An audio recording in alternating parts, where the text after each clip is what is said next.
Hello, beloveds. Welcome. Welcome, welcome, welcome.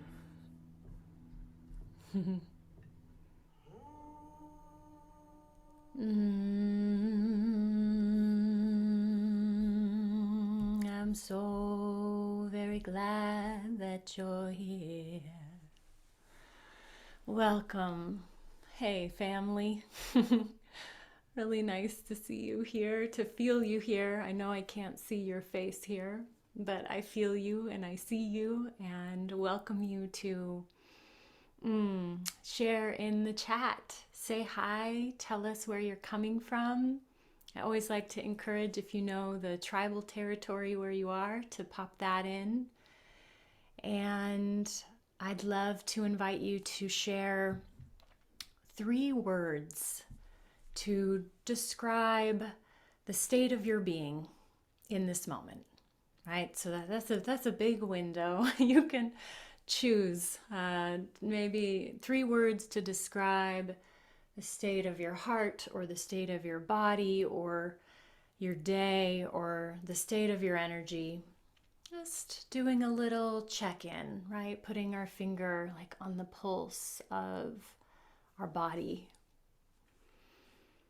I've been doing a lot of reflecting on body love as a verb, not as an esoteric idea, as a verb, and reflecting on that pretty deeply today. So I always feel like starting with some assessment is helpful, right? So assessing where you are, sharing in the chat, feeling each other here in this cyber space-time continuum. Yeah, hi loves. Hi Lori and Kelly and Michelle. So good to feel you. Caitlin. Hi Jill. Hi Liam and Riley and Lindsay. Lexi. Hey friends. Tiana, welcome. Welcome. It is so good to feel you here. Yeah, beautiful. We've got friends coming in from around the West Coast thus far. West Coast representing.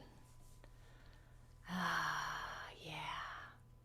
So if you haven't already, I always like to encourage you to grab some water or some tea. Feel free to bring me with you there if you haven't done that.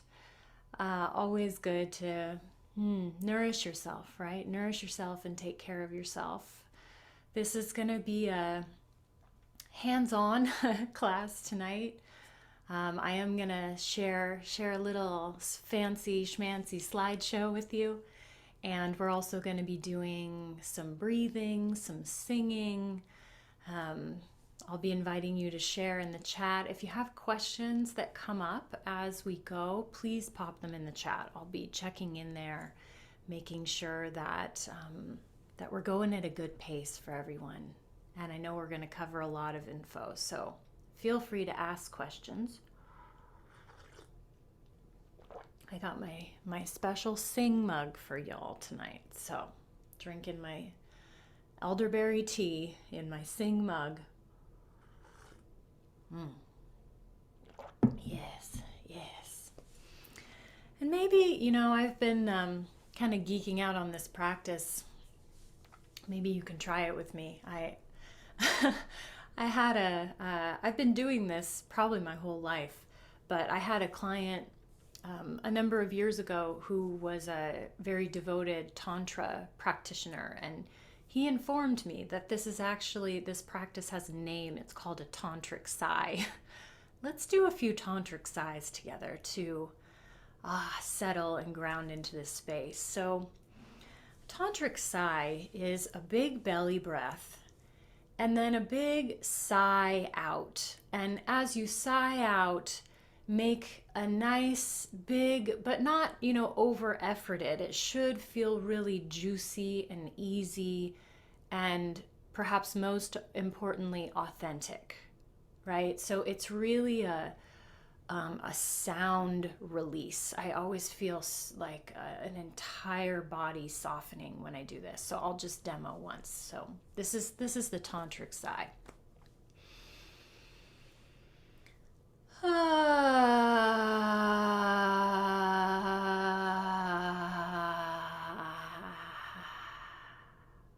Something like that. Try it with me. It feels really good. Here we go. Belly breath.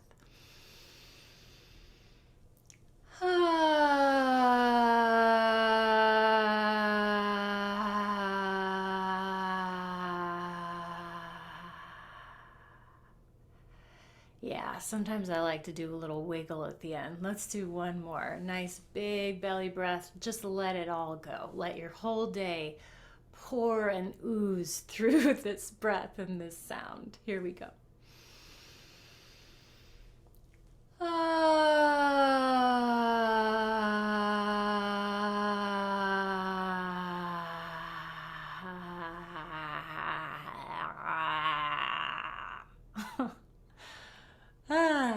Yeah. Take that one with you. Tantric Sigh. It's a good good practice. Welcome, dear ones. Can everyone hear me okay? Is the volume all right? Am I coming through nice and clear? Want to make sure of that before I do some talking and realize that you couldn't hear me along the way. All right. Excelente. Okay, my love. So we got some good shares coming through. We got some excitement. We got some joy, some gratitude, feeling fizzy with the promise of song. I love that. Oh yeah, okay. If your energy is zapped and exhausted, thank you for being here.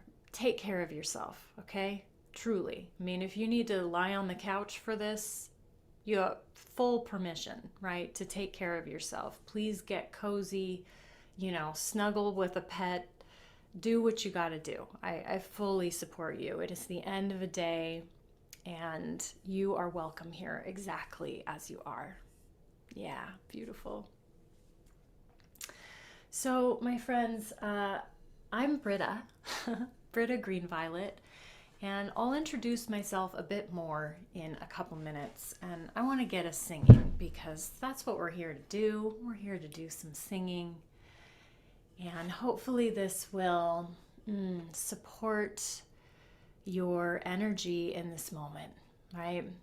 Sometimes singing can take it out of us, and as it's the end of a day, singing can also really energize us. So I'm going to offer a little prayer that through this song, that this song acts as an adaptogen in our bodies. And so if you need calming, that it calms you. If you need some energizing, that it energizes you. And that it inspires us all, that it gets our brain oxygenated, our blood flowing a bit, to help us ease into this beautiful evening. And this song that we're going to sing, which I'm going to teach in call and response, is called Fly, written by my dear friend, song ally, Debbie Nargi Brown of Santa Cruz. And the words are, if you can't teach me to fly, teach me to sing and dance, because they go together. If you can't teach me to fly, teach me to love and be loved. So that's the English part, and then we'll have a little Sanskrit for you. We're going to play with some Sanskrit tonight. So we're going to do call and response. So I'll do the first line, and then you'll repeat it with me. So here we go. If you can't teach me to fly, teach me to sing and dance. Yeah, that's the line. So your turn to sing with me. Here we go. If you can't teach me to fly, Teach me to sing and dance. Yeah. And you know, as you can probably feel already, this song could be a real dance party, but tonight we're making it a groove. Okay, so I invite you to just find a little rhythm, little gentle movement in your body. Second line sounds like this. If you can teach me to fly, teach me to love and be loved. Your turn. If you can teach me to fly, teach me to love and be loved. Yeah, so that's the English. Let's do both of those lines together. That's really most of the song. So here we go, from the top. If you can teach me to fly, teach me to sing and dance. If you can teach me to fly, teach me to love and be loved. Yeah, that's the English. Now we got a little Sanskrit. It goes like this. Gate, gate, parasam gate, bodhisvaha. Yeah. Gate, gate, parasam gate, bodhisvaha. And what that means is gone, gone, altogether gone. Oh, what an awakening. So it sounds like this. Gate, gate, parasam gate, bodhisvaha. Feel that groove? Try it. Gate, gate, parasam gate, bodhisvaha. Let's do that 2 more times. Gate, gate, parasam gate, bodhisvaha.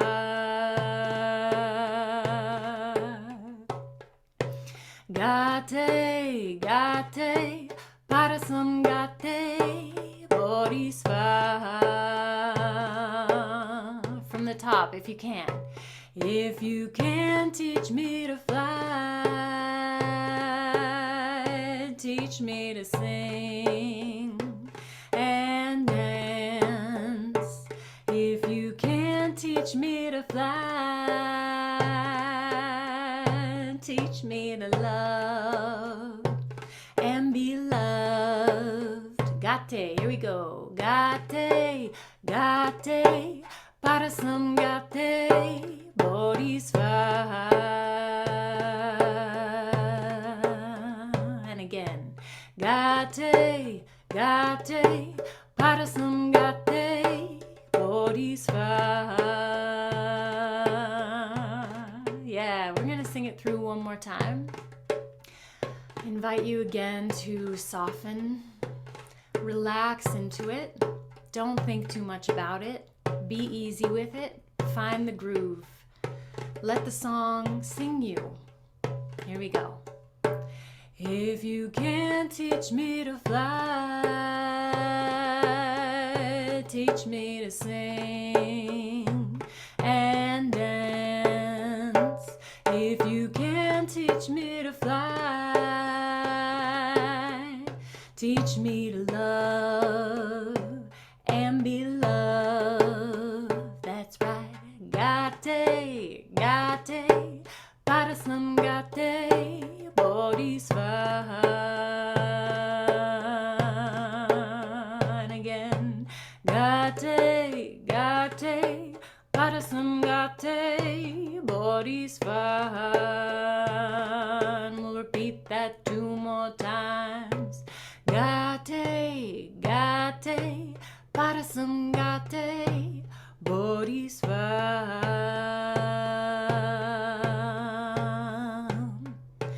Gate, gate, parasam gate, bodhisvaha.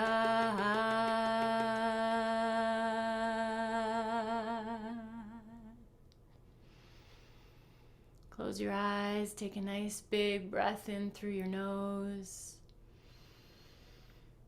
Let it out the mouth, big sigh. And let your eyes stay closed and take a moment to notice how you feel. After singing for 5 minutes, just notice.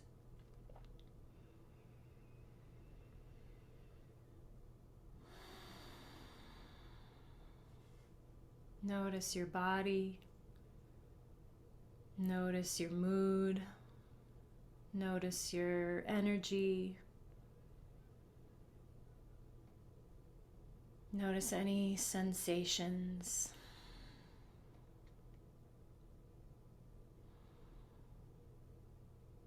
Simply taking stock.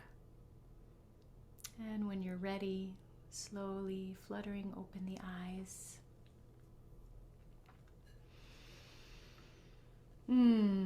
How do you feel? How do you feel after 5 minutes of singing? That's not a leading question. I would love for you to share with me in the chat. Do you feel tired? Do you feel awakened? Do you feel inspired? Yeah, beautiful. Relaxed, more grounded, hopeful, calm, awesome. Yeah, and again, that is not a leading question, my friends. If that took it out of you, I get it. It's okay. And it's an exercise, right? It's really a breathing exercise. Singing is always a breathing exercise. Yeah, beautiful. So what we've done there is we've done 3 main things. 1, we've oxygenated our blood and our brain. Pretty good. 2, we've given ourselves a little mini sound bath from the inside out. And 3, for anyone here who doesn't consider yourself a singer, we have just disproven that story. Because guess what? All you have to do to be a singer is sing. Isn't that easy? We're done. We can go now. Yeah, no, we're going to do more singing. But that's what I want to tell you, is it is actually that easy. So welcome. And I'm so happy you're here. If you're meeting me for the first time, or if we're just getting to know each other, or even if you've known me for a long while, I'm so grateful you're here. My name's Britta. I am coming to you from the territories, unceded territories of the Coast Salish and Puyallup tribes, what is now known as beautiful, majestic Vashon Island on the Salish Sea in the Pacific Northwest. It's beautiful here. And my work in the world is many hats, and I'm really coming to know my work more and more in the world. But what I'm finding is that it always comes back to personal power, to the voice, to vulnerability, to being seen and witnessed and heard, and speaking truth, and being able to be expressed, being able to be a fully expressed human. And that's a task, actually. There's a lot to learn there. So I'm going to share with you a bit about my journey and how I got here, teaching people to sing and to use their voice, which has been quite mysterious for me. Can everyone see the slides all right? I want to make sure that again, you're seeing what I'm seeing.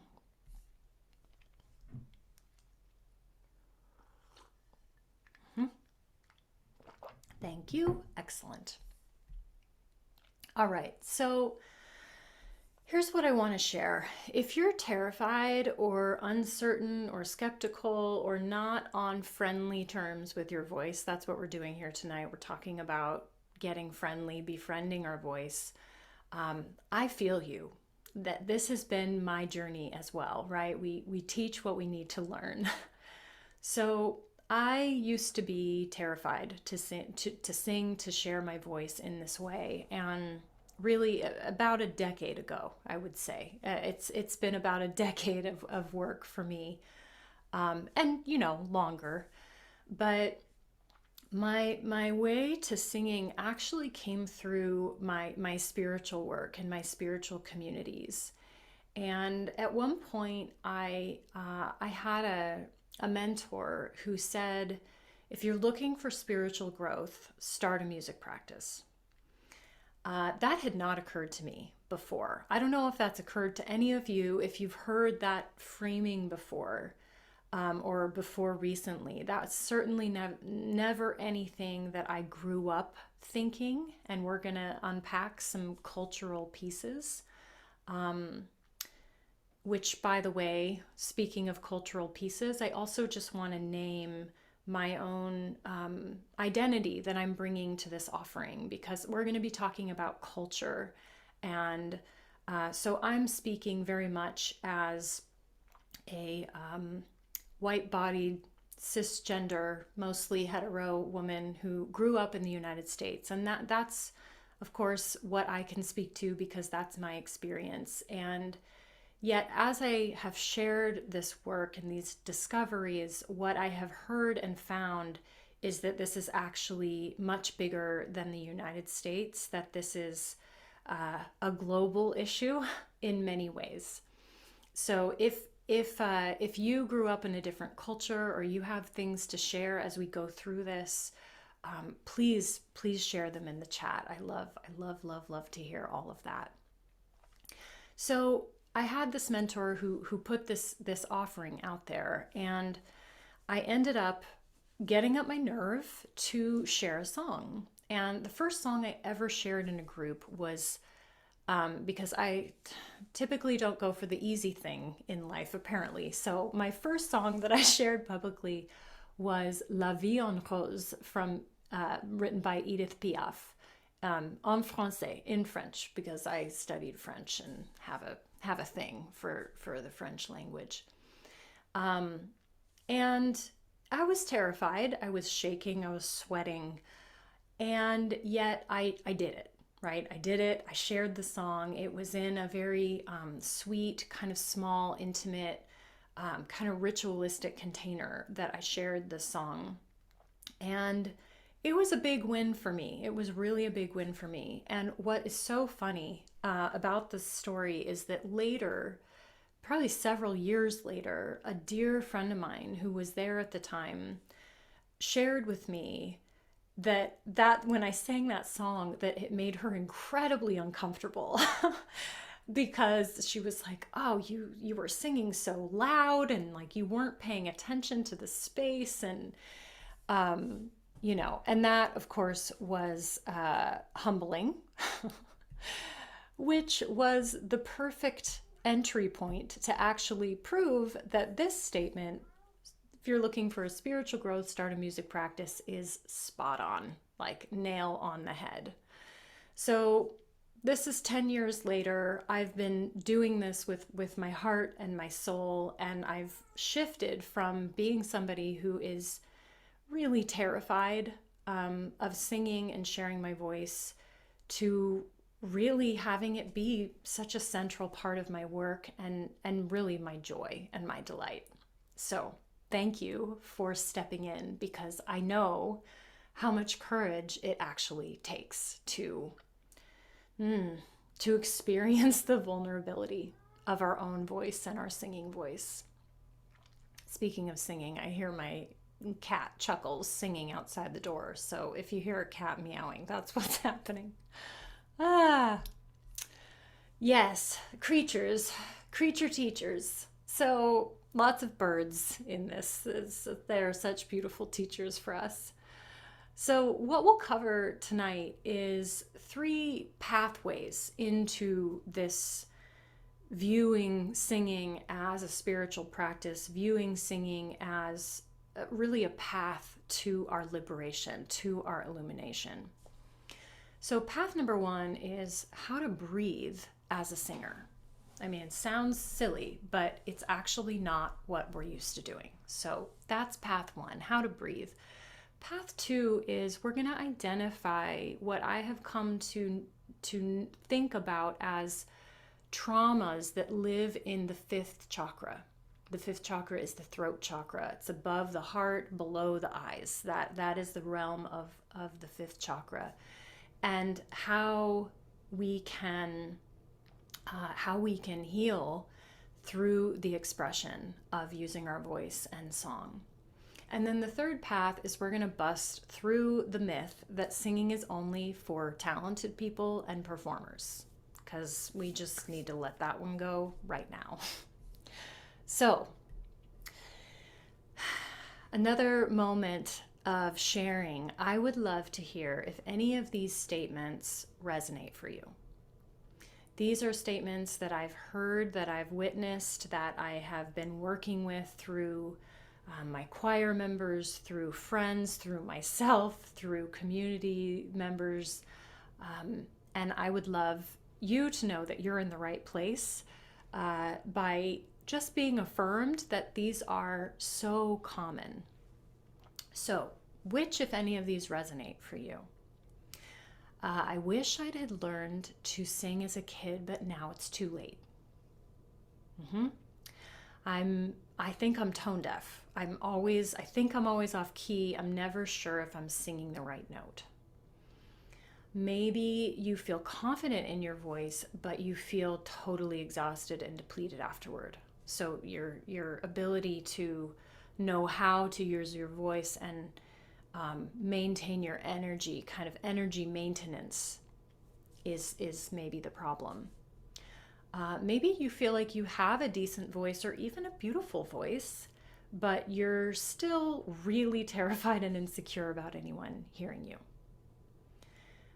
Perhaps you are under the impression that your voice is awful and you don't want anybody to hear you, and you will tell people that like, oh, you don't want to hear me sing. Can't tell you how many times I've heard that. And the last one, I'm just not a singer.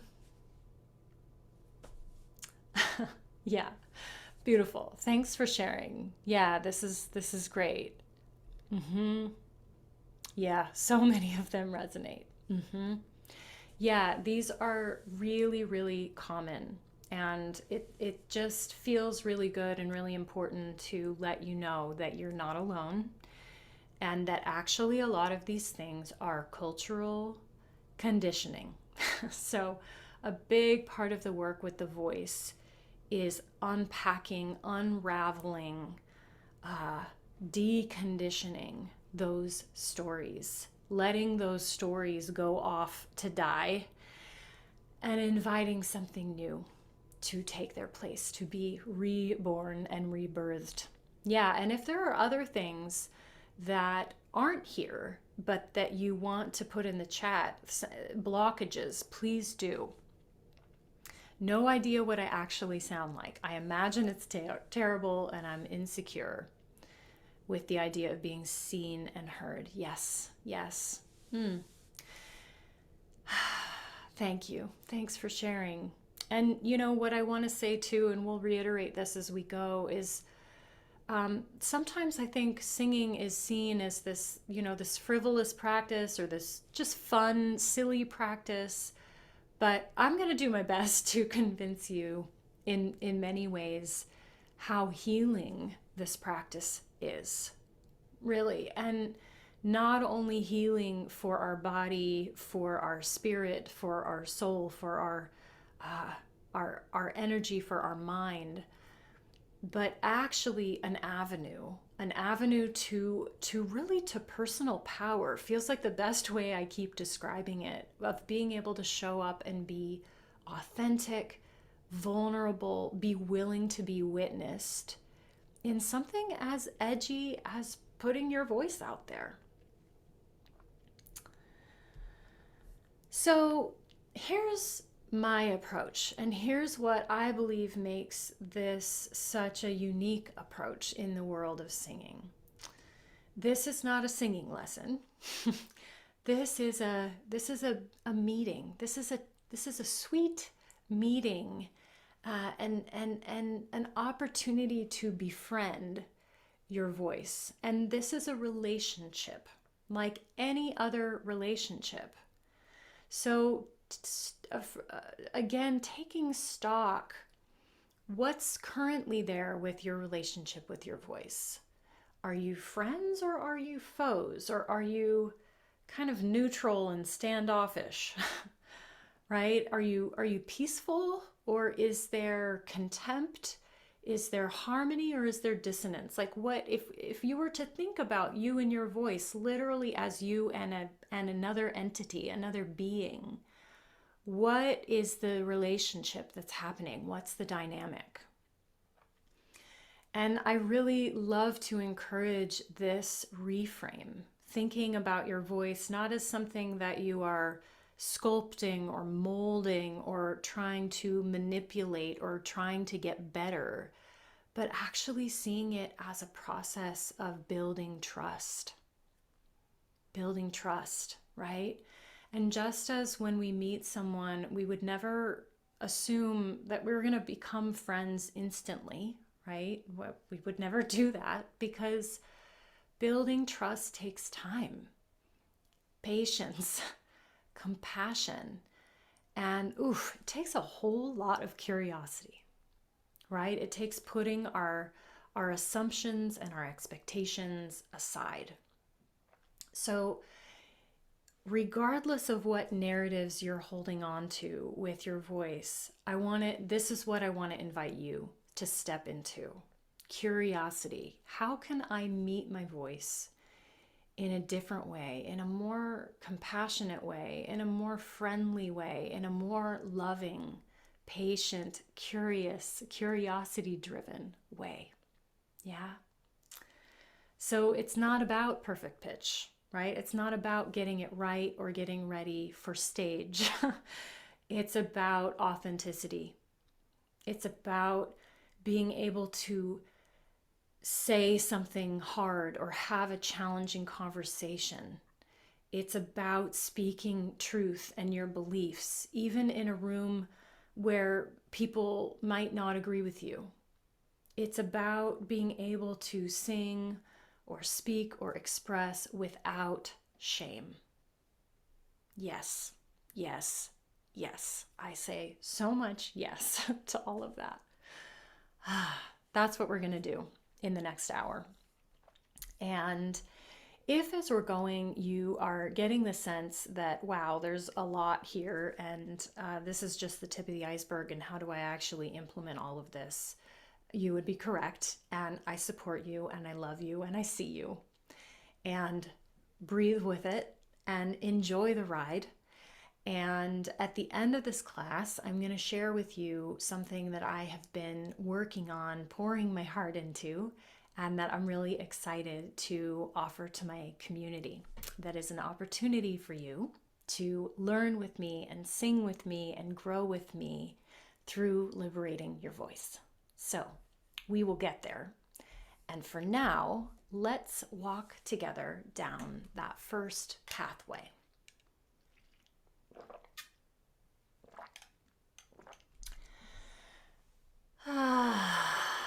Breath, breath, breath. Here's what is true. In my opinion, what I have witnessed is in our culture, in this culture, in the United States of America, at least, that's again where I can really speak from, we weren't taught how to breathe. Now, it might seem ridiculous to think that we need to learn how to do something that is automatic, autonomic, you might say, right? That our body just does as default. But what is true in our goal-oriented, stress-driven, supremacy-based culture is that the dominant pattern of breathing actually is, first of all, unconscious, and second of all, highly activating to our sympathetic nervous system, which is our flight or fight response. So if you're not sure what I mean by that, here's a quick demo. Here's what most of us do in culture. We take a breath in and we expand our lungs and we kind of get taller on the inhale, and it's very focused in the lungs and the clavicles in the upper body. And then on the exhale, the only place to go is right? So just notice what happens when I do that.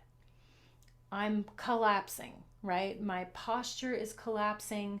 My shoulders are collapsing. I'm collapsing in on my lungs and my heart chakra. So this breathing pattern really sets us up for that stress response, for that release of cortisol. We also are pretty heavy mouth breathers in our culture, unfortunately. And there's a lot of science coming out. If you're curious to hear more, you can read the book Breathe. There's a lot of science coming out about that's really been out for a long time, that I've been hearing and learning about through the lineage of yoga, about how much more nourishing nostril breathing is than mouth breathing. Okay, so that's kind of part one to wrap our brain around. Another facet of this murky gem is that a lot of us have been conditioned to hold our belly in, clench our belly in order to appear skinny and like flat bellied, and like the supermodels and the actors and actresses and the people that we see on magazines and billboards, if you are out in the world and not living in a super rural place, and tuning into any sort of social media anywhere or anything online. So I think that pretty much covers all of us. Let me know if you are resonating with these, and this one especially. Like I was thinking the other day back to when I was in 7th or 8th grade and having a conversation with a girlfriend of mine. This is middle school, like 12 or 13, which is, you could not pay me enough to go back and be that age again. And I remember my friend and I having a conversation about her mom kind of training her and always like scolding her and reminding her to suck in her gut. Okay, so that's what we're working with, people. So who had that experience, right? Let me know in the chat if that resonates at all for you. And maybe you still do that, right? So both of those things are really traumatic. That it's like these patterns of embodiment or disembodiment or dissociation that are unconscious and that are conditioning us unconsciously, subconsciously, to be in this stress place, first of all, and to be needing to pretend that our body is a different shape than what it actually is. So unless you've done a lot of practice in yoga and meditation culture, you probably haven't gotten much of this training, right? Much training or even thought on how do I breathe, and where do I breathe, and what does that look like in my body? And I have to say, and this really is an honest share, that even decades of yogic meditation practice hasn't taught me as much about really being in command and control of my life force energy, my prana, my chi, my kausai, as singing has. Singing has taught me exponentially more about breath and vitality than anything I've ever learned in yoga and meditation. And of course, they've been very complementary. So what to do about all of this, right? I had a yoga teacher who shared this statement, this quote at one point in time, and it's always stuck with me. Command your breath, command your life. It's a pretty strong statement, and I believe it. I believe it. Command your breath, command your life. Breath is always the number one tool that I reach for and that I've shared with people ever since I started teaching and coaching and doing embodiment work and singing work and teaching yoga and all the different ways that I play in the world. It always comes back to breath as the number one tool in my toolbox. So, to really anchor this in our bodies, I would love to do some breathing together and to actually go over this together, to learn how do we breathe for singing, okay? So if you're able and willing to sit up, you're also welcome to stand up if you have a lot of energy. Honestly, standing is ideal. I'm going to sit because mostly I'm going to sit, but I'll stand up if I need to demo this. So first of all, I want to invite you to lengthen your spine, right? That's step number one. Lengthen your spine, soften your shoulders, and release your belly, right? But don't cave in your lower back. So releasing the belly, stop holding in the belly, and yet let your heart just gently lift. Relax your shoulders. Just feel that for a minute. And then bring your hands to your jaw, and I want to invite you to give yourself a little jaw massage.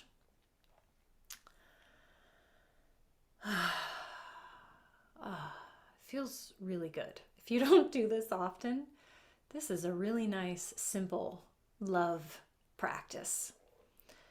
We hold a lot of tension in the jaw. So using your fingers or kind of the edge of your fingers, just take a minute to find the tension. And if, like me, you find that it feels good to heave some big sighs while that's happening, let it come.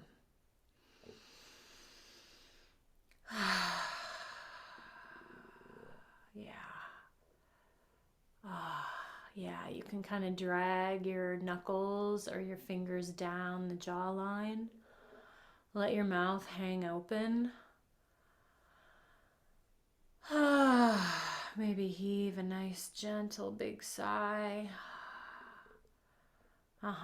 So this is step one, because we got to relax the face. We got to relax the face, and we have to relax the upper body. So step two, bring your fingers now to the back of your neck, to the base of your neck, to your upper shoulders, and give yourself a little love there. Again, taking some deep breaths, breathing down into your belly.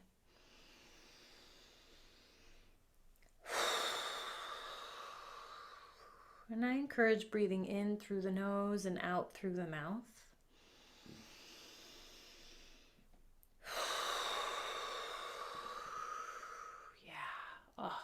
Feels really good. Feels good for me. I hope that feels good for y'all too. And then the next thing we're going to do is I invite you to come back to your seat and inhale and stretch your arms up above your head.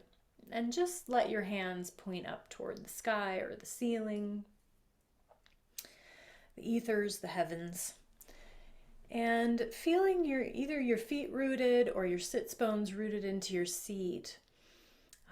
Let yourself be heavy. Let your seat be heavy. You can give yourself a little wiggle there.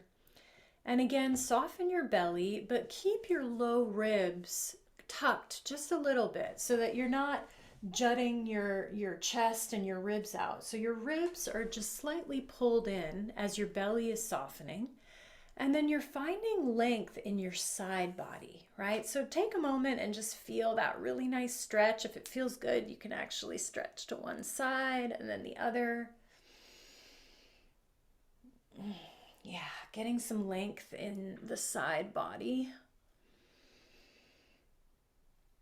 Beautiful. And then coming back to center, and now notice that length from your natural waist, from your hip, natural waist, all the way up to your armpit. And now I'm going to invite you to, with your next exhale, keep that length in your side body as you lower your arms.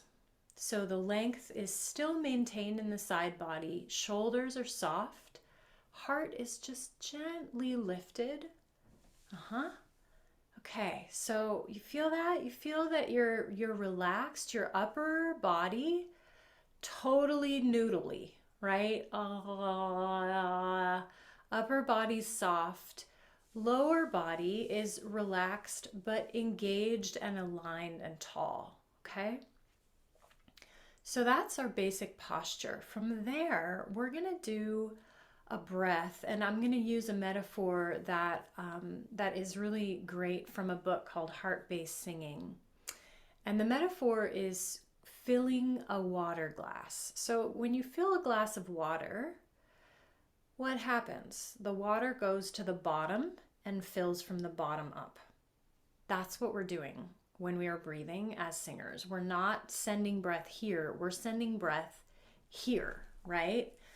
So if it is helpful for you, you can bring your hands to your belly, keep your shoulders down, hands on the belly, and then imagine that you can inhale and send your breath down to your belly. Let your belly fill.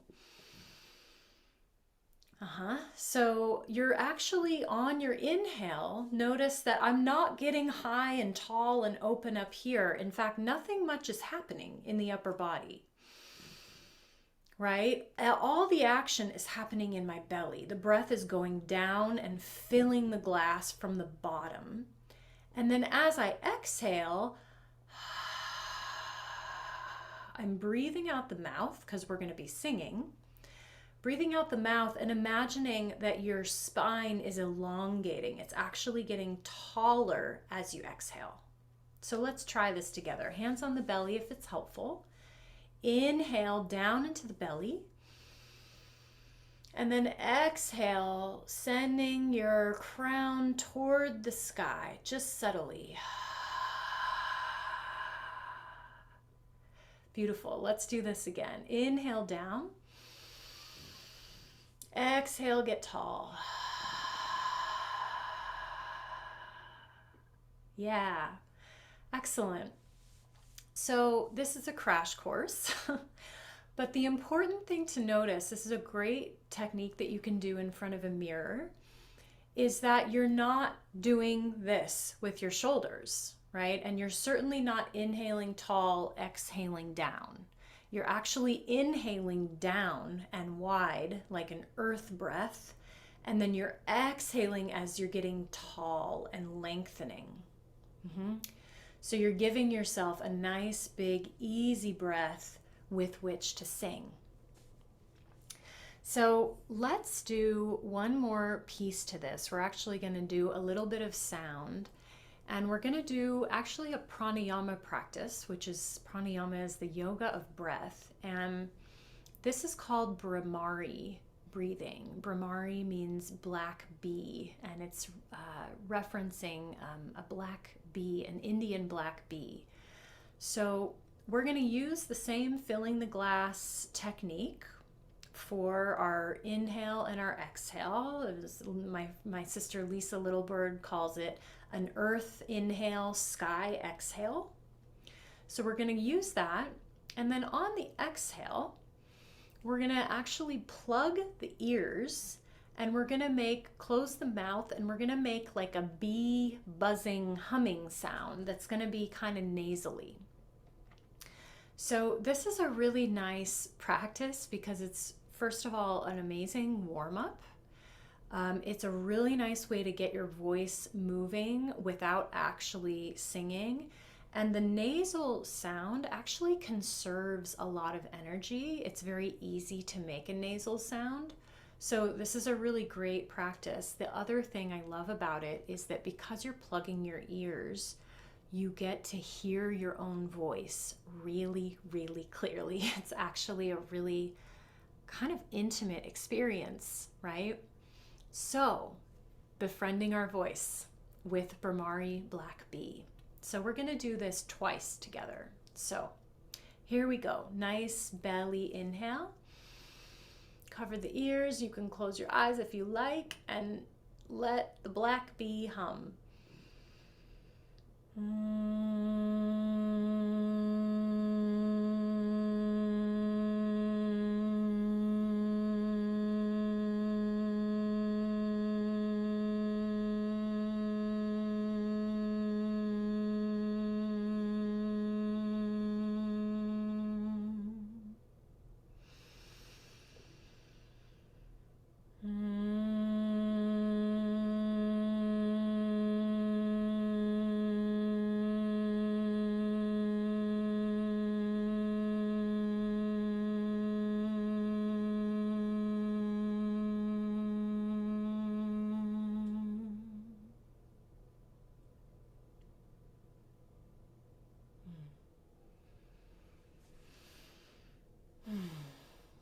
So that is a really great practice, and I invite you to take that with you, right? It's really simple. You can do it anywhere, and it's actually a really great practice if you are about to give a presentation for work, or if you are about to have kind of a challenging, courageous conversation with somebody.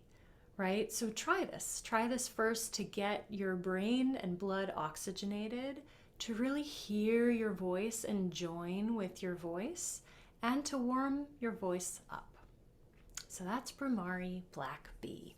You can also look it up online if you forget, how to do it. It's out there and you will find it. Let's explore path number 2, shall we?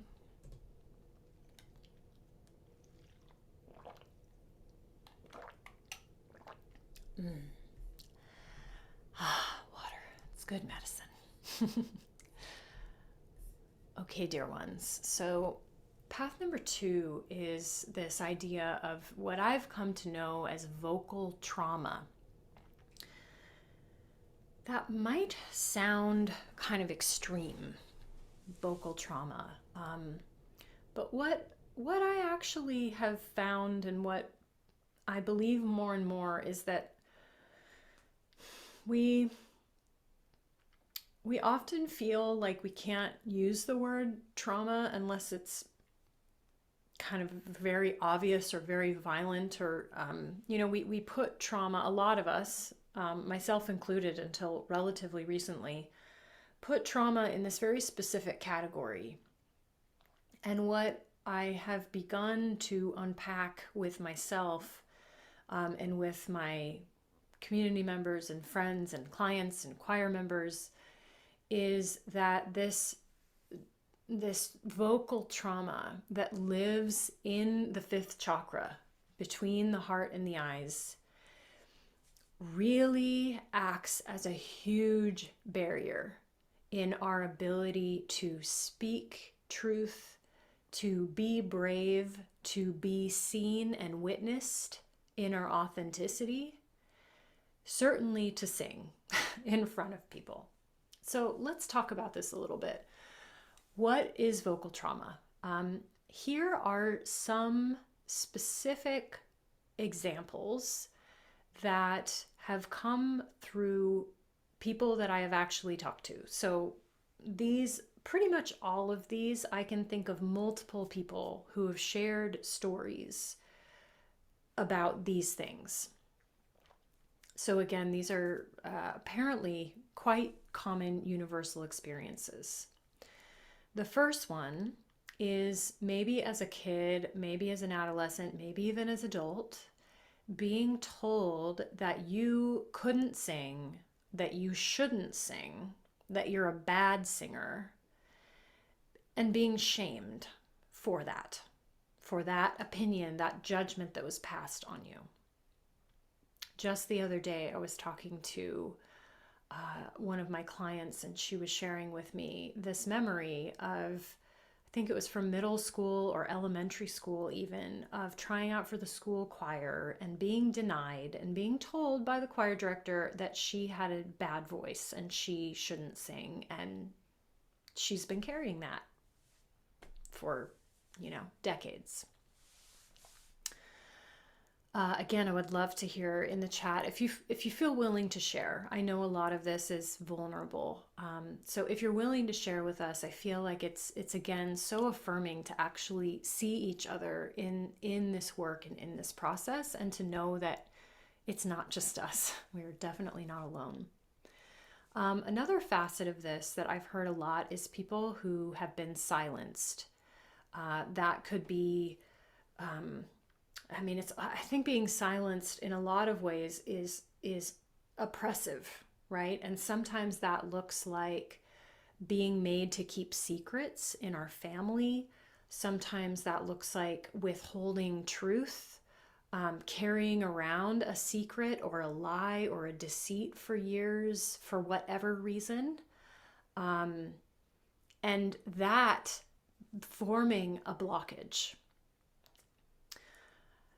Screaming, yelling, having a moment where you actually perhaps were in a fight or a violent argument, maybe even self-defense. And that can actually lead not only to kind of an energetic trauma, but actual damaged vocal cords. This one is really interesting. Having external insecurities on your throat, actually on your body, on your skin. That could look like like scarring or wounding or some sort of deformity or even a birthmark, something that you feel insecure about, and therefore do everything you can, maybe even subconsciously, to not draw attention to your throat. And that also goes for your teeth, right? Having insecurity about our teeth and our dental situation could result in people not wanting to open their mouth. Isn't that a trip? This is real stuff. And then lastly, maybe you don't have any injury or trauma, but maybe you simply feel that your voice doesn't really express who you are. Like it just doesn't feel authentic to you. So which of any of those, again, if you're willing to share, resonate for you?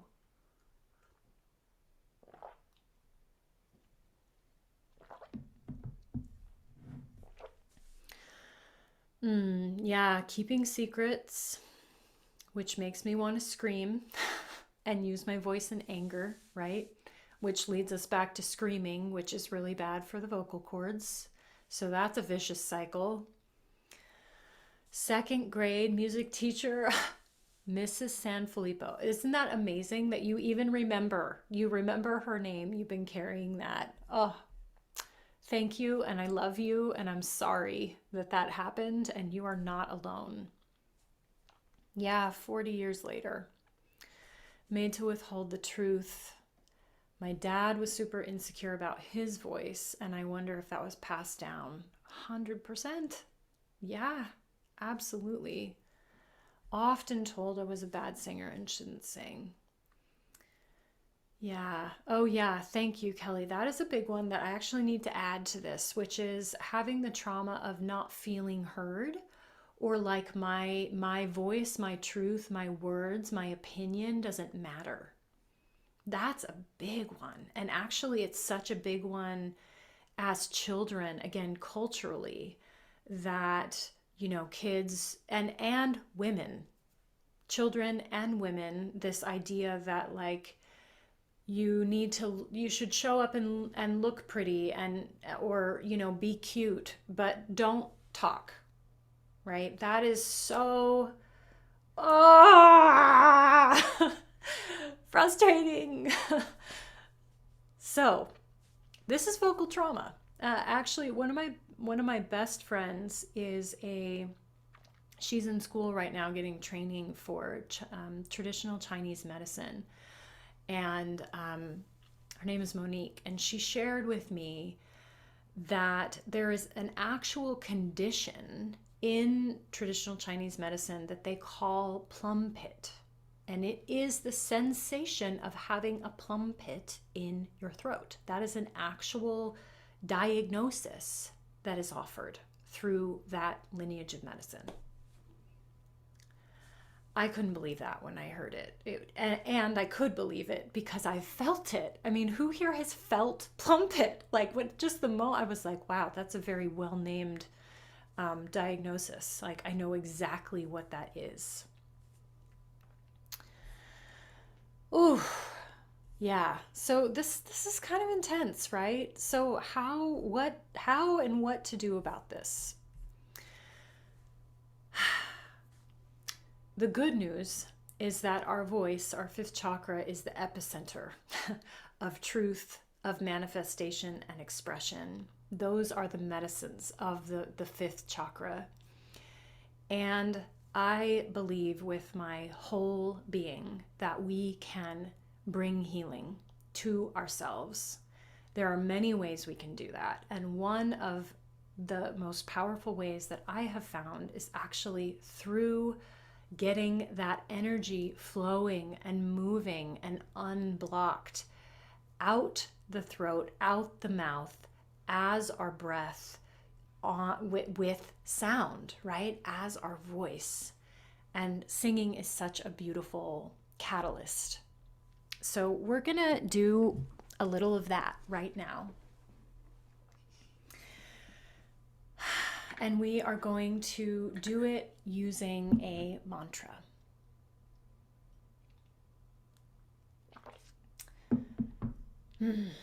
So this mantra, I'm going to play my Shruti box. We're going to do a little toning and vocalizing together. So the mantra that we're going to sing is the mantra of Ganesh, Lord Ganesha, who is the elephant-headed Hindu god who is often known as the one who removes obstacles. The one who removes obstacles from our creativity, from our path, from our life, and certainly when we sing the mantra, from our voice. So the words are Om Gam Ganapataye Namaha. Try that with me. Om Gam Ganapataye Namaha. And what that means, what it breaks down to is Om is the sort of the primordial sound of the universe. So it is a very unifying sound for us to make, this connecting of all living beings. Gam is the sound of the root chakra, awakening energy at the base of our spine. Ganapati or Ganapataye is another name for Ganesha. And then Namaha is sort of like namaste. It's a salutation of gratitude and acknowledgement. So essentially what we're saying when we sing this is, wake up root chakra energy, wake up that energy of transformation so I can move through obstacles with ease. Pretty good, right? So we're going to do this in call and response. We're going to sing for about 5 minutes, and I'll sing everything twice. So I'll sing it once, and then I'll sing the exact same thing again, and you can sing it with me. Yeah? So I invite you to, again, bring in those same practices of belly breath, earth inhale, sky exhale, keeping your spine long, keeping your face and your shoulders soft, and simply let the mantra sing you, right? Don't overthink it. And if there are obstacles that you are holding with your voice, allow those to come to the surface and use this as a prayer to move through those obstacles. So here we go. Om Gam Ganapataye Namaha. Your turn. Om Gam Ganapataye Namaha.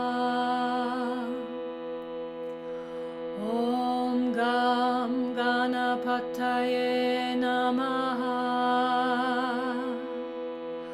Om Gam Ganapataye Namaha.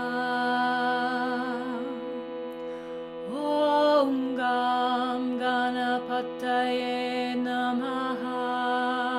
You turn.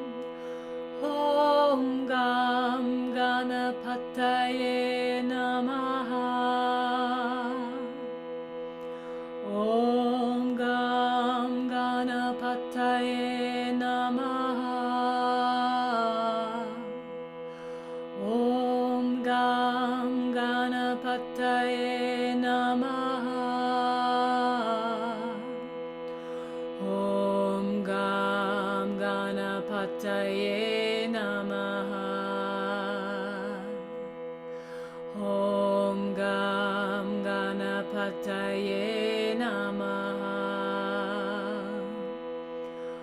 Om Gam Ganapataye Namaha. Om Gam Ganapataye Namaha.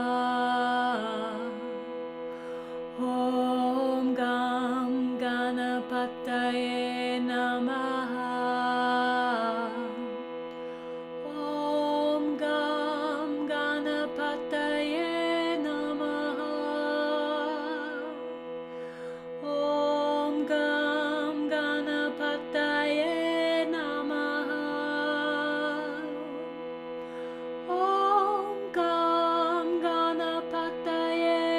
Namaha.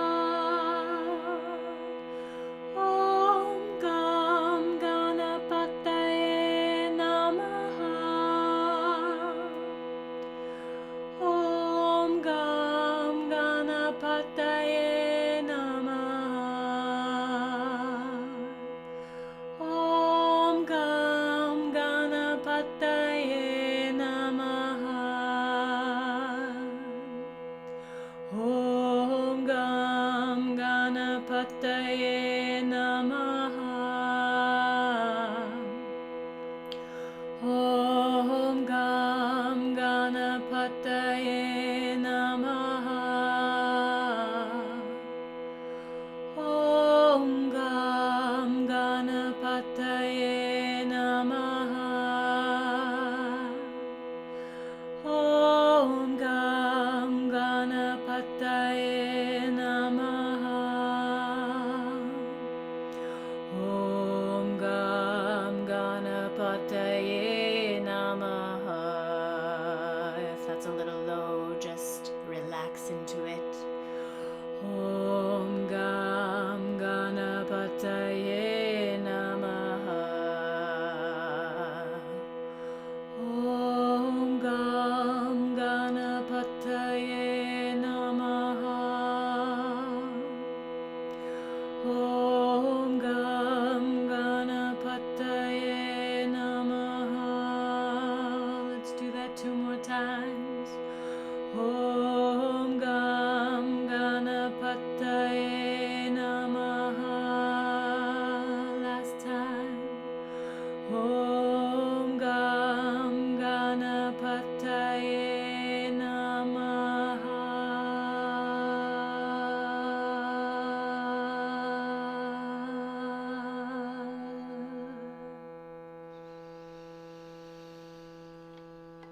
Big breath in through your nose and big gentle sigh out.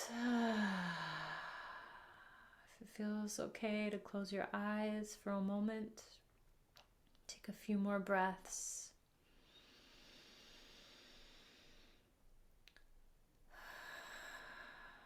And again, notice how you feel.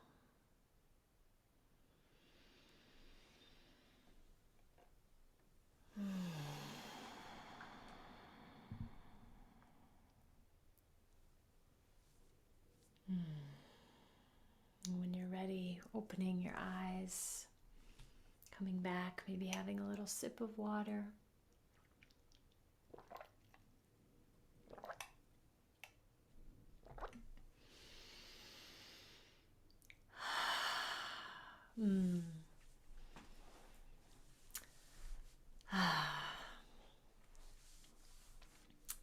If you're up for sharing in the chat, how are you feeling?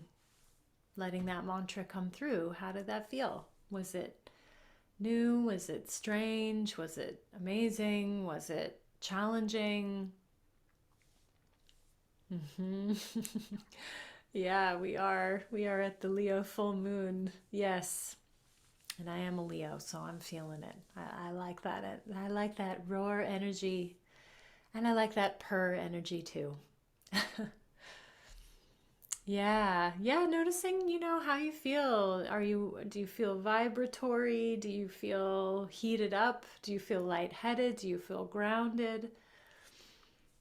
It's helpful to track these things, right? This is all part of the process. Yeah, yum. Yes, this is yummy. I agree.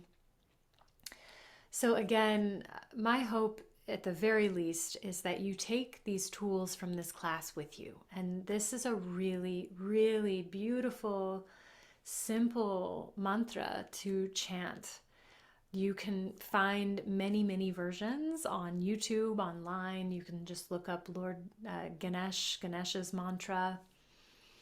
And it's a beautiful one to work with or even just listen to. Mantras are really powerful.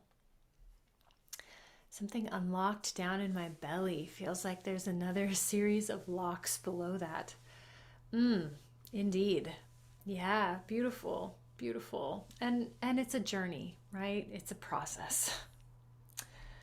So letting that move through us as we step onto this third path into our voice, into liberating and really befriending our voice, which is unpacking this myth. Like, let's just dissect and pull apart this big knot that singing, at least in the United States, in North America, is mostly seen as a performance art. So, in the United States, singing and dancing are often limited to people who are seen or somebody deemed them along the way as talented.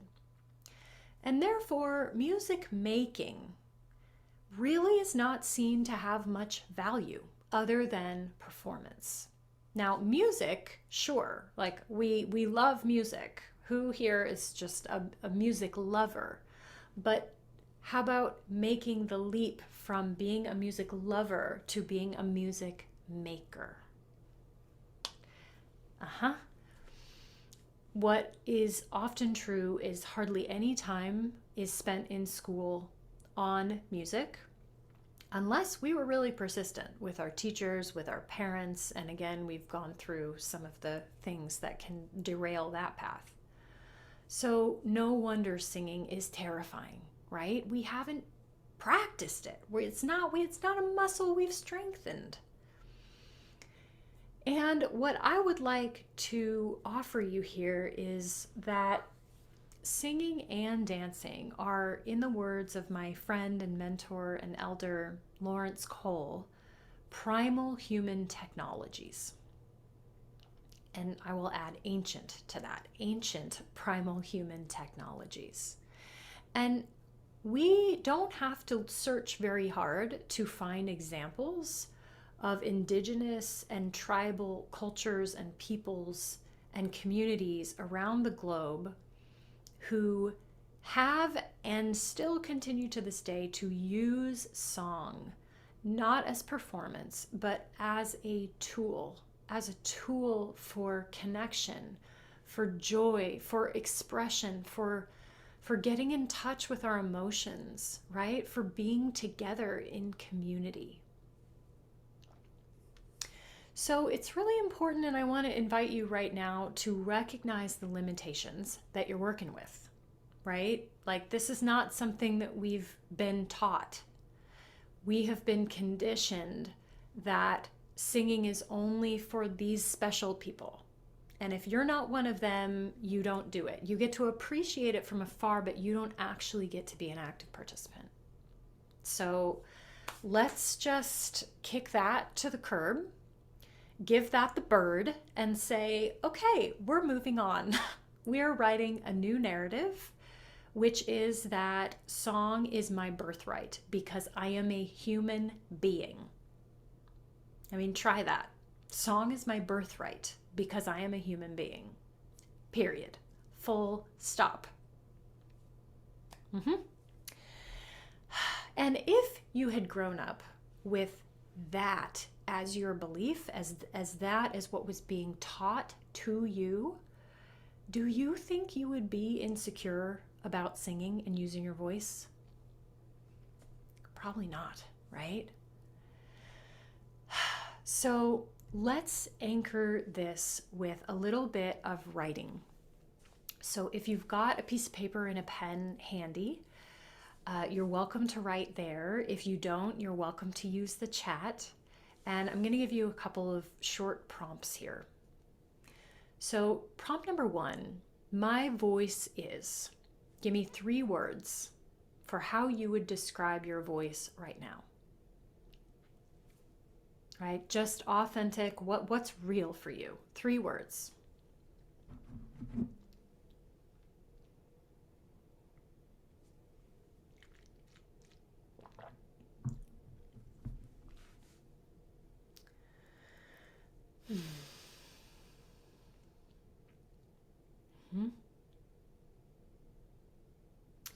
And then number 2, when I express myself authentically, I feel.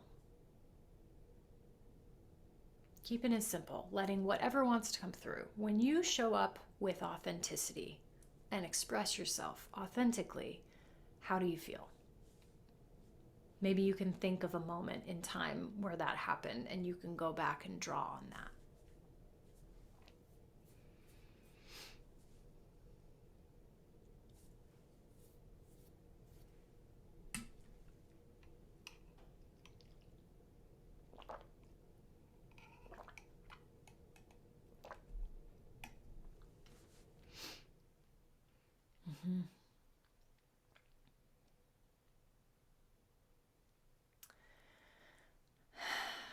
Beautiful. We're going to move on to number 3. What's blocking your most authentic expression? What is blocking your most authentic expression? Now, if you don't know, which I don't blame you, give it a guess. Use what we've talked about tonight. Feel into those different perspectives, those different truths, those different angles that we've examined this complex topic from. What do you think is blocking your most authentic expression? In your personal life, in your professional life, singing, speaking, showing up, being visible.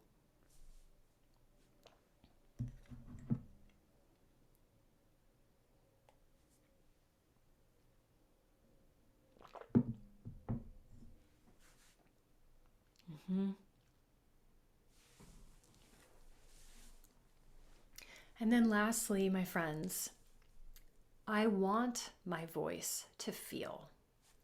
3 words. I want my voice to feel, or I want my voice to be. 3 words.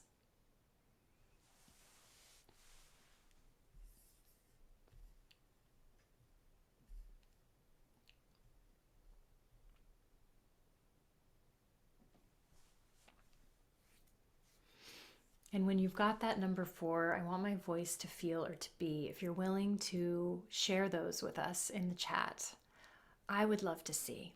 I would love to bear witness to what you are literally calling forth with the power of the 5th chakra, which is that energy of manifestation. It is part of the manifestation process, right? In the beginning, there was the word, right? This is not new information. This is part of all of the most ancient wisdom teachings on the planet.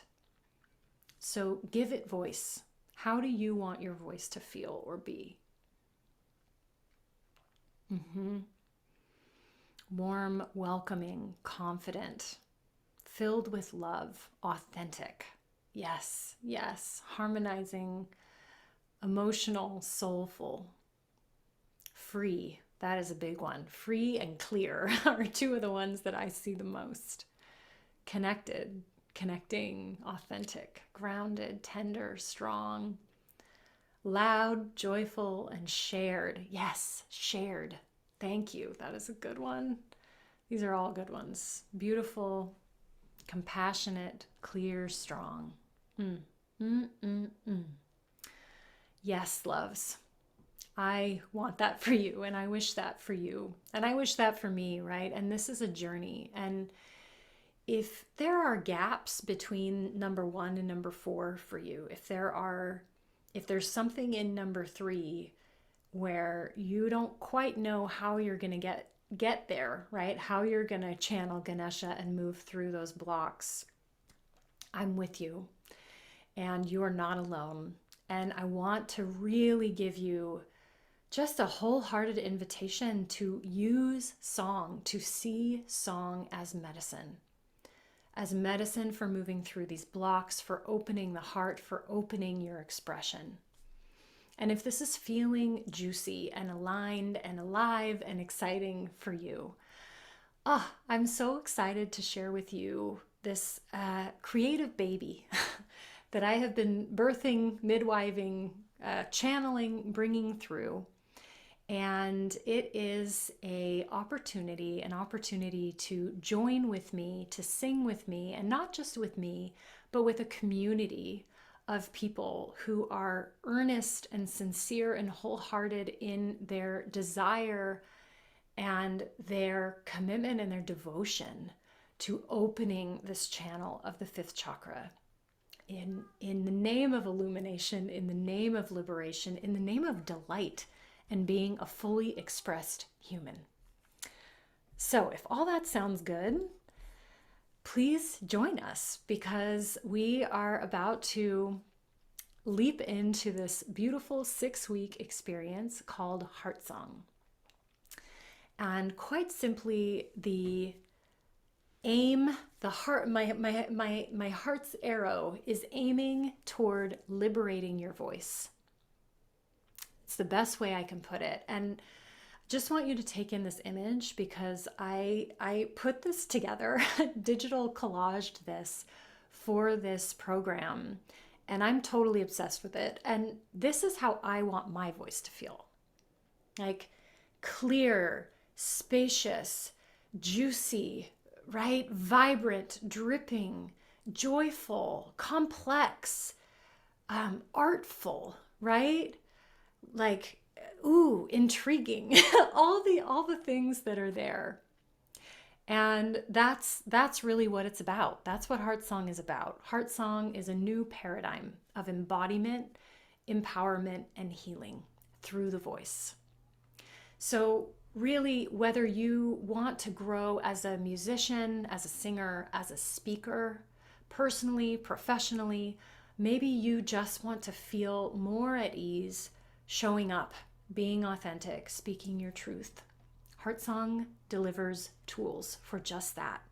We're going to do tools and practices and exercises to increase your joy and your confidence, unlock that stuck energy in your throat, more easily access and befriend and navigate your emotional landscape, keep your throat and lungs and voice healthy, which is a big one, and really walk a lifelong path of playful, curiosity-driven musical expression. Yee! I'm so excited. So we're learning how to sing, speak, and express with heart. With heart. There is a great quote from this singer that I had the pleasure of meeting, Nessie Gomez, and she says, "Sing to express, not to impress." That is at the heart of this experience. So here's some logistical pieces. We begin March 8th. We go for 6 consecutive weeks through April 19th. You get a module a week delivered to you through your inbox in a really beautiful, simple, user-friendly online platform. And all of the classes and the content in the course is pre-recorded. So you get to go through it at your own pace during the week. Another really cool thing about it is you can watch the videos, you can download the audio, and you can also stream the entire course as a podcast, which I just think is really badass because, right, we're moving and shaking these days. So being able to actually learn while you're on a walk or learn while you're in the car and not have to be, married to your computer all the time, I support it. And then what really makes this experience magical is that you also get to join me and the HeartSong community for not 6, but 7 90-minute live virtual group HeartSong singing labs. And I'm also thinking about them as kind of community singing councils where we get to show up and support each other. We get to practice the techniques and the songs together. We get to do Q&A, so that's where you get to bring your questions, your conundrums, your challenges, your confusion, your wins, right? You get to bring all that to the call and be witnessed by each other, which is really that is a big part of this journey. We can't actually do it alone in our house, right? Part of liberating the voice is being witnessed. And so this is really the open-hearted, safe, brave space where you get to be expressed and you get to play, right? Play. You also get a collection of around over 20 songs for your musical medicine basket. And I believe in a song for every occasion because that is how people around the world do it. So songs for healing, songs for joy, right? Songs for sorrow, songs for celebration, songs for eating, songs for praying, songs for work, all of it. Birthday songs. I think there are 3 or 4 alternate birthday songs because the birthday song is a dirge. You also get lifetime access and downloads to everything in the course. And you get access to me through the weekly labs and through email and course comment support. So it's pretty amazing. It's pretty robust. I'm really excited about it and I believe in it. So if you're excited to sing from your heart, sing, speak, express with heart, then I really hope and I wish and I wholeheartedly invite you to join us. So, what is your investment for this experience? Well, here it is. Thanks for the question. The live lab is going to be on Tuesday evenings. And all that information is on my website, which I will drop in the link in just a minute. Yes, the traditional happy birthday song is the worst ever. Yeah, let's change the paradigm. This is what I'm talking about, friends. So your investment in this beautiful journey, this beautiful HeartSong journey is $555. And that's the single payment option, and it's the early bird option, which is on now. And if you sign up before February 25, you will get that price, lock that price in. It's a $222 savings. in the year 2022. So I was just working in some numerological magic for us.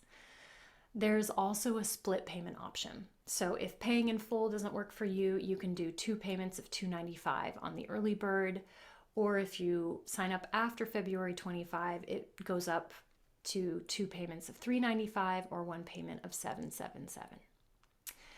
And if there's anyone here who participated in my holistic singing course, which was kind of the earlier iteration of this course, I'm also inviting my returning students to join us again, go through the content again, and participate in the live labs for just $95. So that is the investment. And to sweeten the deal for you, I wanted to offer you a little, what I think of as a swift decision bonus, because I also know for myself that when I'm in indecision, it's a really big energy leak.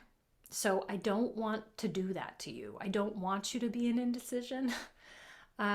If you feel like, ooh, yes, if you feel the yes in your heart, in your gut, and you feel the pull and you feel the nudge, I'm also offering a free 45-minute coaching call for the first 5 people who sign up for the experience. So that is what I am offering. That is what is on the table, coming from my heart to yours. I'm dropping the link in the chat right now for where you can find all the information, all the details, including the schedule, some more Q&As. There's a lot of really beautiful testimonials on there from my past students and clients who have worked with me with the voice. And again, if you feel the nudge, I hope you'll say yes to it. And I also want to share that sometimes when we are in this place of kind of being on the edge, the timing isn't always right. And I totally get that. For anybody who's feeling like, oh, maybe next time she does this, the last time I offered this kind of the first iteration of this program as a live experience was 2 years ago. And I don't know if I'll do it again. I just don't. I'm doing my best to really listen, as a good singer does, to my community and offer what I hear a need and a desire for. So that's why I'm bringing it now, because I had enough people who asked me, and I felt this rebirth of this experience, this program coming through. So my love, thank you for being with me. Thank you for still being with me.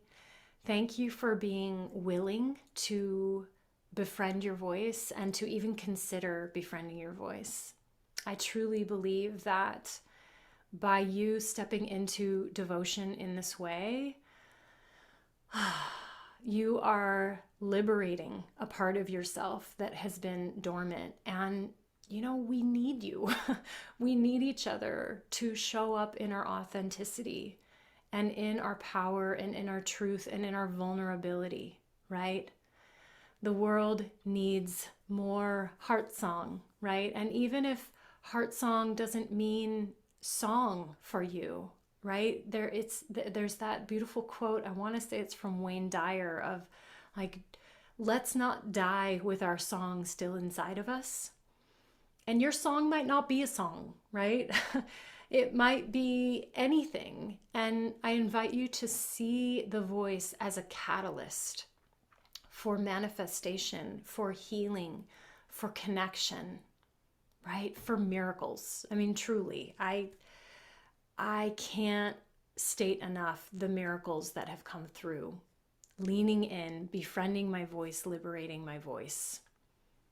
All my dearest friends, meeting my husband. I mean, come on, like really, I'm so grateful to the medicine of song, and I'm grateful that you're here and that you're digging on that too. So may you take all of these Befriend Your Voice tools with you. Please take them, put them in your pocket, use them. Reach out to me if you have any questions. info@brittagreenviolet.com is where you can reach me. And if you are interested in even going deeper than this course, I have just a couple spots left for a 3-month voice activation intensive that includes the HeartSong program plus some one-on-one work. So you can reach out to me via email if that interests you. Okay, my loves, thanks for being with me 5 minutes over. I love you. I appreciate you. I bow to you for doing this important, good, juicy work. And I wish you blessings and relaxation this evening.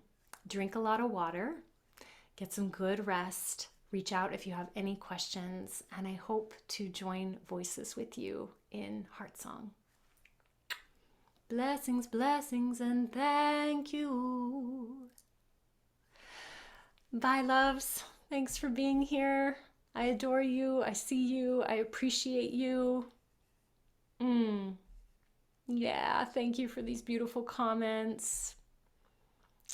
Yeah, it's my pleasure.